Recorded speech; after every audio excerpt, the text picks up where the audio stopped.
Varicose veins కి సరైన చికిత్స కోసం సంప్రదించండి ఎవిస్ హాస్పిటల్. నమస్కారం, మీరు చూస్తున్న సుమన్ టీవీ. నేను మీ కీర్తి. ఈ నెల 13 నుంచి మహా కుంభమేళా ప్రారంభం కానుంది. మరి ఈ నెలంతా జరిగే ఈ మేళకి సంబంధించిన అనేక విషయాలు మనకు తెలియజేయడానికి మనతో పాటు ప్రముఖ ఆస్ట్రాలజర్ బ్రహ్మశ్రీ నందిపట్ల శ్రీహరి శర్మ గారు ఉన్నారు. నమస్తే గురుగారు. వాగర్థావివ సంపృక్తౌ వాగర్థ ప్రతిపత్తయే జగతః పితరౌ వందే పార్వతీ పరమేశ్వరౌ. సదాశివ సమారంభాం శంకరాచార్య మధ్యమాం అస్మదాచార్య పర్యంతం వందే గురు పరంపరాం. ఆదిత్యాయ చ సోమాయ మంగళాయ బుధాయ చ గురు శుక్ర శనిభ్యశ్చ రాహవే కేతవే నమః. శృంగేరి జగద్గురు పీఠాధిపతులకి, కంచి పీఠాధిపతులకి నమస్కారములు తెలియజేసుకుంటూ కార్యక్రమాన్ని ప్రారంభిద్దాం. గురుగారు, మహాకుంభమేళ ప్రాముఖ్యత గురించి, విశిష్టత గురించి, ఈ నెలంతా మనం ఎలా సద్వినియోగం చేసుకోవాలో ఒకసారి తెలియజేస్తారా? మహాకుంభమేళ అన్నప్పుడు మనం చూసుకుంటే మన తెలుగునాట మాత్రం కొద్దిగా కొత్త పదంగా కనబడుతుంది. దీని గురించి ఏంటి అని చెప్పి చాలామంది తెలుసుకోగలుగుతున్నారు. మన యొక్క ఆంధ్ర ప్రాంత, తెలంగాణ ప్రాంతంలో మనకు ఉన్నటువంటి పుష్కరాల గురించి ఎక్కువగా మనకు తెలుసు.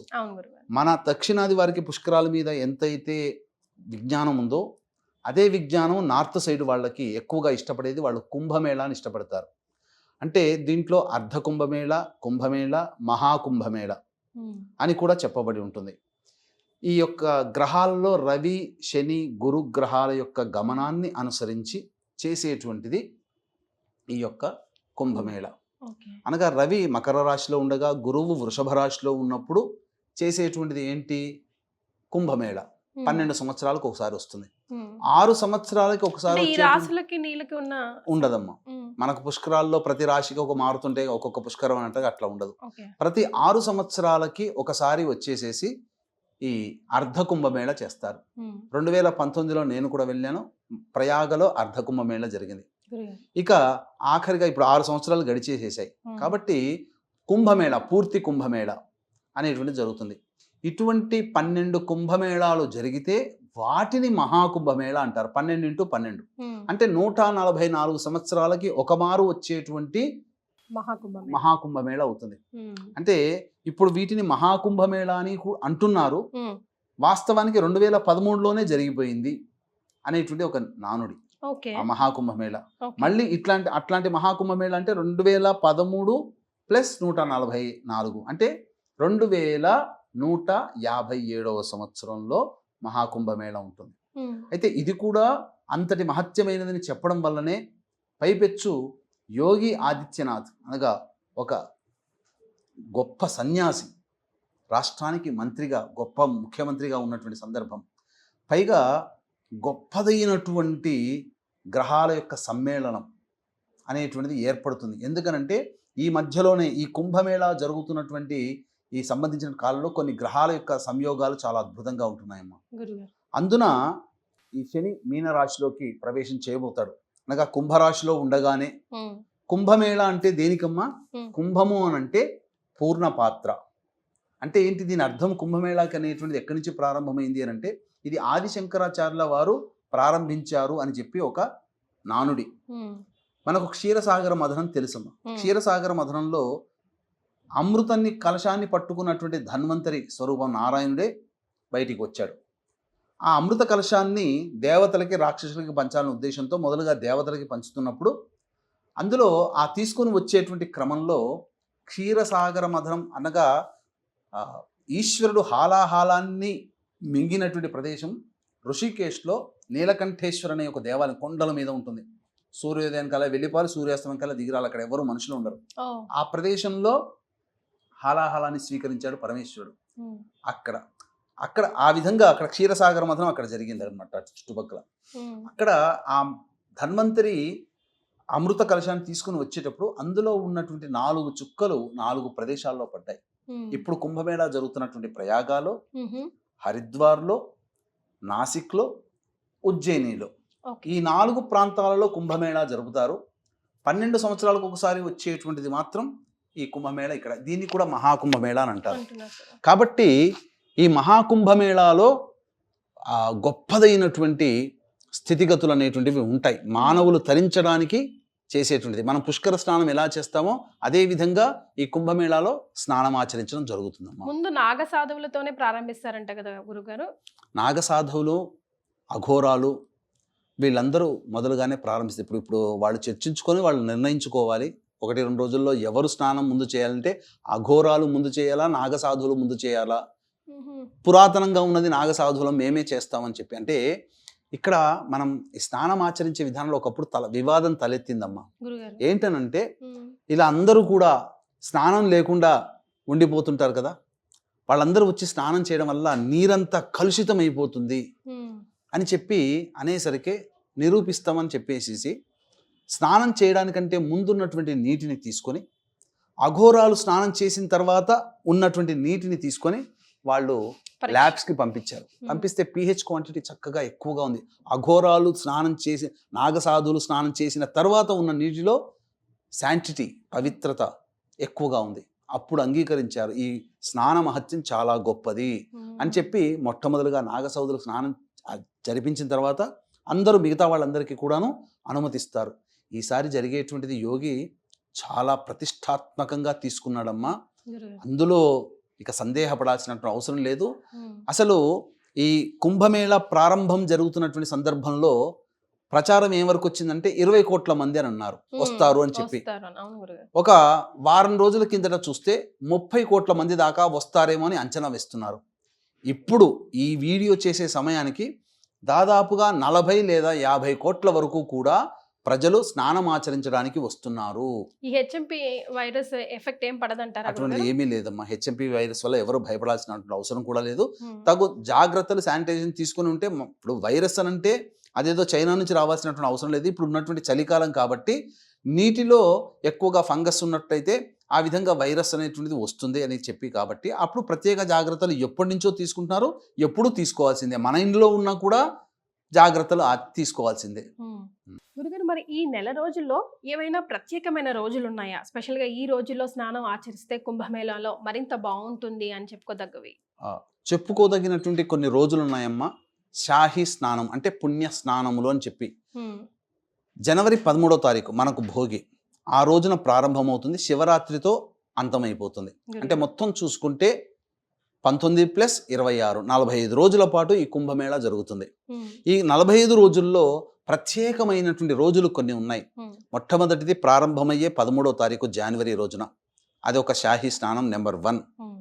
తర్వాత రెండవ రోజు మకర సంక్రాంతి షాహీ స్నానం పుణ్య స్నానం నెంబర్ 2. ఓకే. 29వ తారీఖు రోజున అమావాస్య పుష్యమాసము మౌని అమావాస్య, అది నెంబర్ 3. గురుగారు. తర్వాత 4వది మాఘ పంచమి, 3వ తారీఖు ఫిబ్రవరి నెంబర్ 4 షాహీ స్నానం. హ్మ్. తరువాత మాఘ పౌర్ణమి 12వ తారీఖు ఫిబ్రవరి నెలలో, అది నెంబర్ 5. ఇక నెంబర్ 6 ఏంటంటే మహాశివరాత్రి. హ్మ్. ఆ రోజుతో 6 షాహీ స్నానాలు, 6 పుణ్య స్నానములు అని అంటారు. ఇందులో భీష్మ ఏకాదశి కూడా ఒకటి చెప్పవచ్చునమ్మా. ఓకే. రైట్. తర్వాత గమనించుకున్నట్లయితే వీటన్నిటిలో గొప్పదైనటువంటిది ఏంటనంటే మకర సంక్రమణం చేసేటువంటి రోజున, అలాగే పుష్యమాసం అమావాస్య తిథి ఉన్నటువంటి రోజున, మాఘ పౌర్ణమి రోజున, శివరాత్రి రోజున, వేటికవే ప్రత్యేకతమ్మ. అయితే మౌని అమావాస్య ఒక్కరోజే దాదాపు 5 నుంచి 8 కోట్ల మంది స్నానం ఆచరిస్తారని చెప్పి అంచనా. గురుగారు, దీనికి ఏమైనా ప్రత్యేకమైన సమయం ఉందా? అలాగే ఈ 6 రోజుల్లో కనీసం ఒక రోజు, 2 రోజుల్లో, 3 రోజులైనా చేసుకోవాలి, లేదంటే ఒక్కరోజు చేసుకున్నా సరిపోతుందంట? అసలు చాలా చక్కటి ప్రశ్న వేశారమ్మా. గయా, ప్రయాగ మరియు కాశీ, ఈ 3 స్థలాలకు సంబంధించినటువంటి చరిత్రలో పరిశీలన చేశానమ్మా. ముఖ్యంగా ప్రయాగలో మాఘమాసంలో ఏదేని 3 రోజులు త్రివేణి సంగమంలో స్నానం ఆచరించిన, లేదా కొంతమంది ప్రకారము దశమి నుంచి మొదలుకొని ద్వాదశి తిథి వరకు, మాఘ శుద్ధ దశమి, ఏకాదశి, ద్వాదశి, ఈ 3 రోజులు వరుసగా స్నానం ఆచరించిన, అది ఇప్పుడు కుంభమేళా వచ్చింది కాబట్టి చెప్పుకుంటున్నాం, కానీ ప్రతి మాఘమాసంలో ఎవరైతే స్నానం ఆచరించి కొన్ని దానములు చేస్తారో వాళ్ళకి ఇక నరకానికి వెళ్ళే బాధలు ఉండవట, స్వర్గంలోనే ప్రవేశం. అంటే ఏంటి ఇక్కడ అర్థము? స్వర్గము ప్రవేశము అని అంటే ఇక్కడ మనం అర్థం చేసుకోవాల్సింది ఏదో విమానం మన దగ్గరకు వస్తూ మనం కూర్చొని స్వర్గానికి వెళ్ళిపోతామని విమానం. కాదమ్మా. స్వర్గానికి వెళ్ళడానికి అర్హత ఏంటంటే జ్ఞానవంతుడు మాత్రమే స్వర్గారోహణ చేస్తాడు. కాబట్టి ఇప్పటి వరకు అజ్ఞానంగా బ్రతికి అజ్ఞానంగా గత జన్మల నుంచి చేసినటువంటి అజ్ఞాన పనులు, ఈ జన్మలో చేసినటువంటి పనులన్నీ కూడా ఇక్కడి నుంచి ఆగిపోయి మనలొక్క జన్మ ఎత్తినప్పుడు జ్ఞానవంతుడిగా పుట్టి భక్తి వైరాగ్యముతో దైవనామస్మరణ చేస్తూ ఆ జన్మలో అనగా వచ్చే జన్మలో మోక్షాన్ని పొందుతాడు. Yes. ఇది ఇక్కడ అర్థం. కాబట్టి ఇక్కడ ఈ స్నానం అనేటువంటి విధానంలో ఆచరించే విధానాలు కూడా చాలా ఉన్నాయమ్మా. అప్పుడు ఏ విధంగా స్నానం ఆచరించాలి, పిండ ప్రదానమా, తీర్థ స్నాన విధి ఏంటి, అలాగే తీర్థ సేవనము, తీర్థంలో ఉండాల్సినటువంటి లక్షణాలు, ఇవన్నీ కూడా మనకు చెప్పబడి ఉన్నాయి. కుంభమేళా సమయంలో ఇంకా జాగ్రత్తగా ఉండాలమ్మా. ఎస్, అంటే ముందుగానే మనల్ని మనం వెళ్ళే ముందుగానే ఎలా ఈ శరీరాన్ని మనసుని ప్రిపేర్ చేసుకోవాలి, వెళ్ళిన తర్వాత వచ్చిన తర్వాత తప్పకుండా తెలియజేస్తానమ్మా. ఇక వీక్షించేటువంటి ప్రేక్షకులకి గమనిక, ఈ మాఘ పౌర్ణమి రోజు నుంచి మొదలుకొని 3 రోజుల పాటు ఆ కుంభమేళా సమయంలో తిలలతో ప్రాయశ్చిత్త హోమాలు అనేటువంటివి చేయించడం జరుగుతుంది. అలాగే పిండ ప్రదానాలు, తర్పణాది కార్యక్రమాలు కూడా చేయించడం జరుగుతుంది. అవకాశం ఉన్న వాళ్ళు ఈ కార్యక్రమ తదనంతరం వాటి వివరాలు తెలుసుకొని ప్రాయశ్చిత్తం, సకల దోష నివారణార్థమే సర్వ ప్రాయశ్చిత్త హోమాల్లో మీ గోతనామాదులు నమోదు చేసుకోవచ్చు. కుంభమేళాలోకి అందరూ వెళ్ళలేరు, ఎందుకంటే జనసందోహం ఉంటుంది. కాబట్టి అందరూ వెళ్ళలేని వాళ్ళ కోసం ఆ సమయంలో పిండ ప్రదానము, మీ పితృదేవతలకి సంబంధించి పిండ ప్రదానము, తర్పణాది కార్యక్రమాలు బ్రాహ్మణుని కర్తగా పెట్టి చేయించడం జరుగుతుంది. వాటి వివరాల కోసం కార్యక్రమ తదనంతరం కాంటాక్ట్ చేయండి. తర్వాత అన్నీ కూడా మీకు వీడియో రూపంలో పంపిస్తారు, జరిపించిన కార్యక్రమాన్ని అంతా కూడా. ఇక స్నానము, తీర్థ స్నానము కుంభమేళాలో విధానం ఏంటంటే చాలామంది చేసే తప్పులు చెప్తానమ్మా. గురుగారు కాశీకి పోతారు, నర్మదా నదిని వెళ్తారు, లేదా గౌతమి, గోదావరి, కృష్ణా నది ఇట్లాంటి అనేక నదుల దగ్గరికి వెళతారు. చక్కగా హోటల్ రూమ్లో లేస్తారు, మొహం గడుక్కొని హాయిగా ఆ లేచినటువంటి బట్టలతోనే మొహం గడుక్కొని చక్కగా టీయో కాఫీయో తాగి నది దగ్గరికి వెళ్ళిపోయి స్నానం ఆచరించి, అబ్బా స్నానం చేసామని, గంగా స్నానం చేసామని చెప్పి సంతోషపడి రూమ్కి వచ్చేసేస్తారు. కానీ ఇది చేయకూడదమ్మా ఇలా.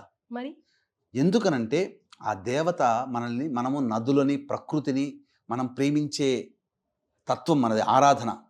కాబట్టి రూమ్లోనే చక్కగా కాలకృత్యాదులు అన్నీ తీర్చుకోవాలి, చక్కగా శుచిగా స్నానం ఆచరించాలి, మళ్ళీ పొడి బట్టలు కట్టుకొని మళ్ళీ అప్పుడు రెండవసారి నది స్నానం చేయాలి. ఇది విధానము, నది స్నానము చేసే విధానము ఇది. ఇలా చేసిన వాళ్ళకి మాత్రమే నది స్నాన ఫలితం దక్కుతుంది.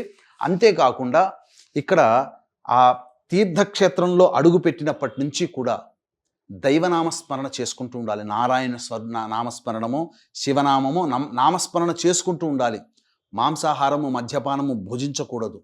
ఇక దంపతులుగా వెళితే దాంపత్యం ఉండకూడదు. అక్కడ ఉన్నన్ని రోజులు, అక్కడ 1 రోజు ఉంటారా, 2 రోజులు ఉంటారా, ఆ రోజంతా కూడా చేయకూడదు. ఇక ముఖ్యంగా దానములు, తిలాదానము చేయాలి, వస్త్రదానము చేయాలి. ఆ సమయంలో ఆ నదీ తీర ప్రాంతంలో ఎవరు వచ్చినా వాళ్ళకి ఏదైనా కానీ దానం చేయండి. అడిగిన ఆకలేస్తుందని అడిగారనుకోండి ఎవరైనా, వాళ్ళకి పెట్టండి, తినిపించండి. ఏం పెద్ద ఖర్చు అయ్యేది ఏమీ కాదమ్మా. అంతేకాకుండా చాలామంది చేసే తుంటరి పనులు, వెకిలి చేష్టలు అని అంటారమ్మా. ఏంటనంటే ఇక్కడ నాగ సాధువులు వస్తుంటారు, వాళ్ళ విచిత్ర వేషధారణ ఉంటుంది. పైగా వాళ్ళు ఆశీర్వదిస్తారు. ఆ నాగ సాధువులు అక్కడ అందరూ ఉంటారు కాబట్టి అందరికీ ఆశీర్వచనం తీసుకోండి. ఎందుకంటే నాగ సాధువులు ఎంతోమంది వస్తారు, అఘోరాలు వస్తుంటారు, వాళ్ళందరి ఆశీర్వచనం కానీ వాళ్ళని విమర్శించకూడదు. తీర్థక్షేత్రంలో ఉండి అక్కడ బ్రాహ్మణులని, ఆ పూజ చేయించేటువంటి బ్రాహ్మణులను కానీ, అఘోరాలను కానీ, సాధువులు కానీ, సామాన్య మానవునైనా ఎవ్వరిని కూడా తూలనాడొద్దు, కటువుగా తక్కువ చేసి మాట్లాడకండి. మనం వచ్చింది పుణ్యం సంపాదించుకోవడానికి, కానీ పాపం సంపాదించుకోవడానికి కాదు. ఎవరిని ఒక మాట అనొద్దు, ఎవరిని చూసి వెకిలిగా నవ్వకూడదు. ఈ నియమాలు పాటించండి.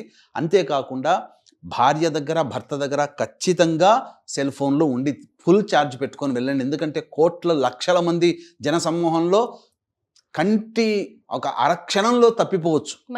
కాబట్టి ఎంతో అద్భుతంగా చేస్తున్నారమ్మా యోగి గారు, అద్భుతంగా కొనియాడాల్సిందే. సాక్షాత్తు దైవాంశమే ఆయనలో ఉందనిపించవచ్చు. ఎందుకంటే మన ఇంటికి 10-12 మంది వస్తేనే ఆ భోజనం పెట్టడానికి చాలా తలమునకలు అయిపోతాం.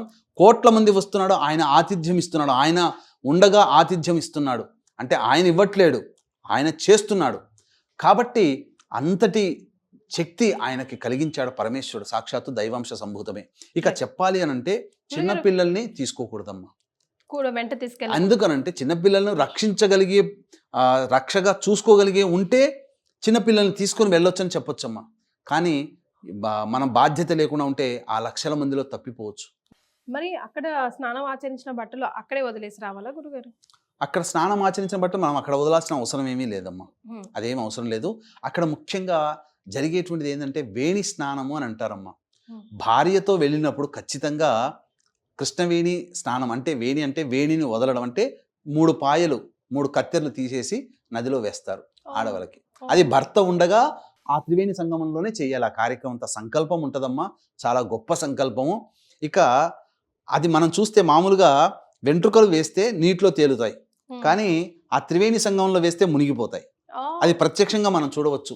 అన్నిటికంటే స్నానం చేసేటప్పుడు ఈ నదీ సంగం త్రివేణి సంగమ స్నాన ఫలితం దక్కాలి అని అంటే సర్వప్రాయశ్చిత్త సంకల్పం ఉంటుంది. అక్కడ బ్రాహ్మణులు చెప్తారు, ఆ ప్రాయశ్చిత్త సంకల్పం వింటే ఖచ్చితంగా ప్రతి వ్యక్తి కూడాను తప్పు చేసి ఉంటాడమ్మా, అందులో సందేహమే లేదు.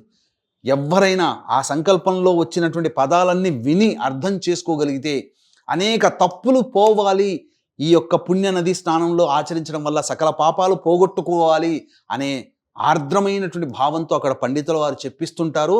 అది విన్న తరువాతనమ్మా ఇంక అసలు మన మనసు పులకరించిపోతుంది. నేను చేసిన తప్పుల్ని ఇక్కడితో కడిగేసుకుంటున్నా అనే భావన సంతృప్తితో ఆ త్రివేణి సంగమంలో స్నానం ఆచరిస్తాడు మానవుడు.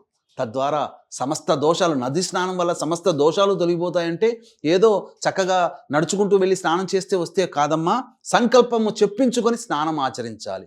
పినమట మనం పఠించాల్సిన మంత్రం ఏదైనా ఉందా గురుగారు? అక్కడ ఉన్నంత వరకు కూడా దైవనామస్మరణ చేసుకోవడం తప్ప ఇంకా వేరేది ఇష్టదేవతారాధన చేసుకోవచ్చాం. ఎందుకనంటే ఆ త్రివేణి 3 నదులు కలిసినటువంటి సందర్భంలో చేసేటువంటి నామస్మరణ ఒక్కొక్క నామము = 1000 సార్లు జపం చేసిన ఫలితం దక్కుతుంది. చాలా సంతోషం గురుగారు. కుంభమేళకి సంబంధించి అనేక విషయాలు తెలియజేశారు. ధన్యవాదాలు. సర్వం శ్రీ ఉమామహేశ్వర పరబ్రహ్మార్పణమస్తు.